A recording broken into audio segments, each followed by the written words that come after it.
يا أيها الذين آمنوا كتب عليكم الصيام كما كتب على الذين من قبلكم لعلكم تتقون।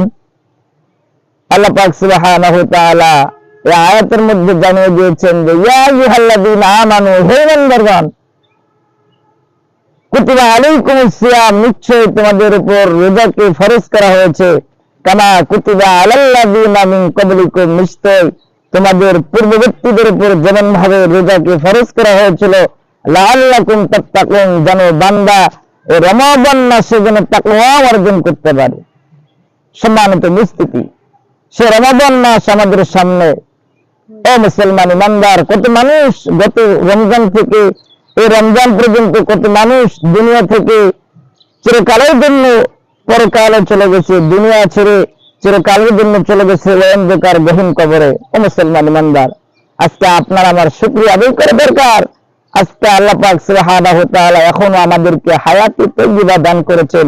এই জন্য ভাইরা রে, সমস্ত মুসলমানদেরকে বলছি, ও মুসলমান ইমানদার, এই সামনে রমাদান মাসকে কাজে লাগাও। রাসূল করিম সাল্লাল্লাহু আলাইহি ওয়াসাল্লাম বলেছেন, এই রমাদান মাস বান্দার গুনাহকে জ্বালিয়ে দেওয়ার মাস। সকলে বলি সুবহানাল্লাহ। সুতরাং মুসলমান ইমানদার, এই রমাদান মাসে আমাদেরকে রোজা রাখতে হবে, বেশি করে আমাদেরকে ইবাদত করতে হবে।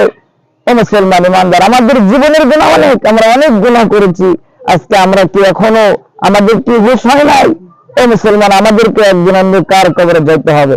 ও মুসলমান ইমানদার, আমাদেরকে এই সামনে যে রমাদান মাস আসতেছে, এই রমাদান মাসে আমাদেরকে সমস্ত গুনাহগুলো আমাদের জ্বালিয়ে দিতে হবে।